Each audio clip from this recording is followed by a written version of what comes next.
Assalamualaikum anak-anak.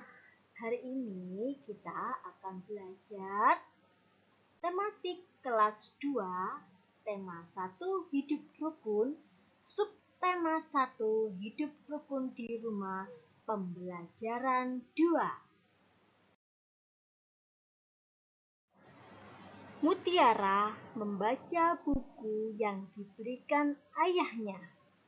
Perhatikan sampul bukunya.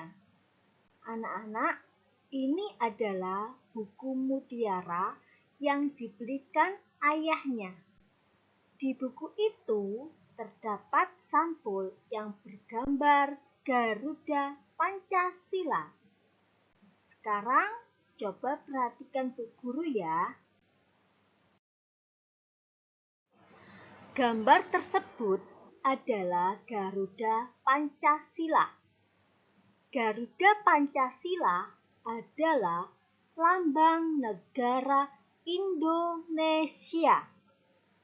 Burung Garuda besar gagah perkasa. Lihatlah perisainya. Perisai itu memuat simbol dari sila-sila pada Pancasila. Pancasila adalah dasar negara kita. Pancasila terdiri atas 5 sila. Arti lambang atau simbol Garuda Pancasila. Di dada Garuda Pancasila itu ada simbol-simbolnya. Untuk gambar yang pertama, bintang, yaitu ketuhanan yang Maha Esa. Gambar yang kedua, rantai kemanusiaan yang adil dan beradab. Gambar yang ketiga, pohon beringin, persatuan Indonesia. Gambar yang keempat, kepala banteng, kerakyatan yang dipimpin oleh hikmat, kebijaksanaan dalam permusyawaratan perwakilan.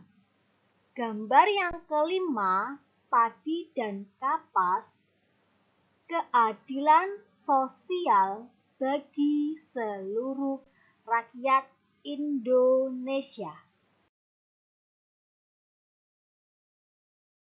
Nah, anak-anak, dari penjelasan tadi, sekarang kita ingat-ingat kembali gambar atau simbol dari Garuda Pancasila, yaitu sila yang pertama, simbolnya bintang.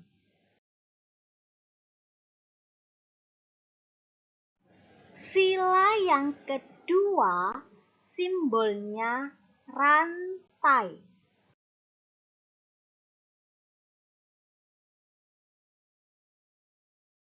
Sila ketiga, simbolnya pohon beringin.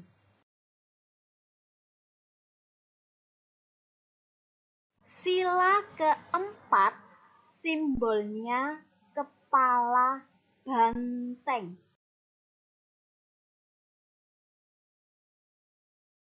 Sila kelima, simbolnya padi dan kapas.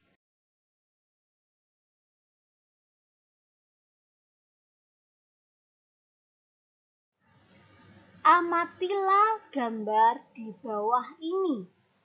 Menurut pendapatmu, pengamalan sila keberapakah yang ditunjukkan oleh gambar ini? Di sini ada beberapa gambar. Ada gambar yang keluarga sedang beribadah bersama di rumah. Ada yang berdoa sebelum makan. Ada yang beribadah di wihara. Ada yang beribadah di pura. Dan ada yang beribadah di kelenteng. Anak-anak, Gambar itu semua termasuk penerapan sila Pancasila yang pertama. Contoh penerapan sila pertama Pancasila di lingkungan rumah. Pertama, menghormati orang tua dan antar saudara.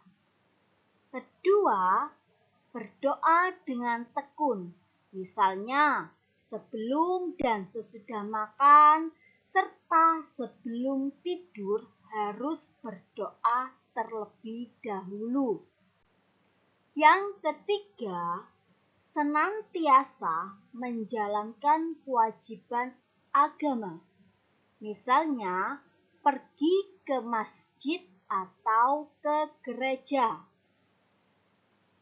Yang keempat, menjaga kerukunan dan tidak melakukan perbuatan yang menyinggung. Yang kelima, taat pada perintah dan nasihat orang tua.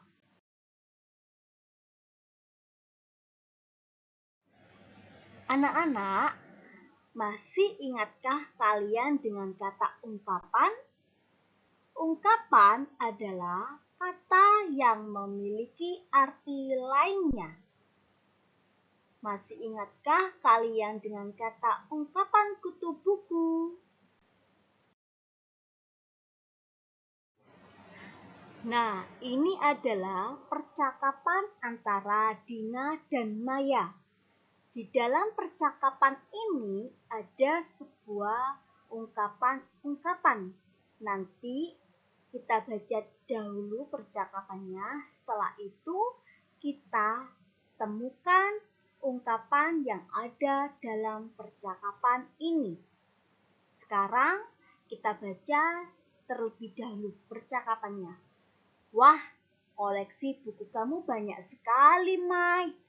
Aku memang suka membaca buku, Din. Sejak kecil, ayah dan ibuku membiasakanku untuk gemar membaca. Pantas saja teman-teman menjulukimu kutu buku. Dina, kamu juga harus rajin membaca buku. Dengan rajin membaca, wawasanmu akan luas. Ini aku ada buku bagus, judulnya Bintang Kelas. Ceritanya tentang apa, Mai? Ceritanya tentang seorang anak yang selalu menjadi juara kelas. Meski demikian, ia tetap menjadi anak yang rendah hati dan ringan tangan dengan teman-temannya. Wah, sepertinya bagus tuh ceritanya. Iya, coba kamu baca, pasti kamu suka. Baiklah, terima kasih Maya. Sama-sama Dina. Nah, kira-kira ungkapan apa ya yang ada dalam percakapan antara Dina dan Maya ini? Dari percakapan antara Dina dan Maya, kita temukan sebuah ungkapan-ungkapan, yaitu ada kutu buku yang artinya senang membaca buku. Yang kedua, bintang kelas yang artinya juara di kelas. Yang ketiga, rendah hati artinya tidak sombong. Dan yang keempat, ringan tangan artinya suka menolong. Anak-anak, sekarang Bu Guru akan memberikan contoh kalimat menggunakan ungkapan. Yang pertama, kita menggunakan ungkapan kutu buku. Kalimatnya yaitu Maya dijuluki temannya kutu buku. Artinya, Maya dijuluki temannya suka membaca buku. Contoh yang kedua yaitu bintang kelas. Kalimatnya, Tito menjadi bintang kelas di kelas 2. Artinya, Tito menjadi juara kelas di kelas 2. Contoh kalimat yang ketiga yaitu ungkapan rendah hati. Meskipun Rena anak kepala desa, tetapi ia tetap rendah hati. Artinya, meskipun Rena anak kepala desa, tetapi ia tetap tidak sombong. Contoh kalimat yang keempat yaitu ungkapan ringan tangan. Doni selain anak yang pandai, dia juga anak yang ringan tangan. Artinya, Doni selain anak yang pandai, dia juga anak yang suka membantu. Gerak dasar jalan. Gerak dasar jalan termasuk gerak lokomotor. Gerak lokomotor adalah gerakan berpindah tempat. Maya akan melakukan latihan gerak dasar jalan. Gerak dasar jalan ada beberapa macam. Ada jalan ke depan dan jalan ke belakang. Ada juga jalan ke samping.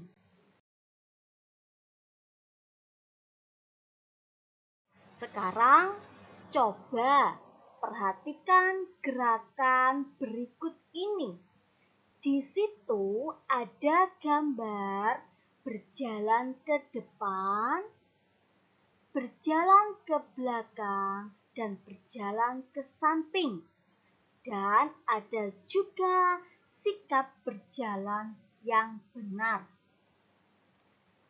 Jika kalian ingin berjalan, maka sikap badan kita harus tegak, menghadap ke depan dan tidak menunduk. 2. Ayunkan lengan selama berjalan. Jika kaki kiri melangkah, maka lengan kanan diayunkan. Jika kaki kanan melangkah, maka lengan kiri diayunkan. Jangan melangkah terlalu jauh jaraknya dan jangan terlalu menghentakkan kaki.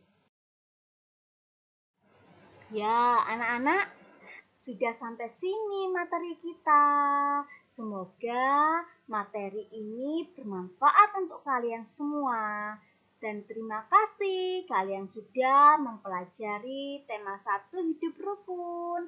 Subtema 1 hidup rukun di rumah, pembelajaran 2. Dadah, sampai jumpa lagi. Wassalamualaikum warahmatullahi wabarakatuh.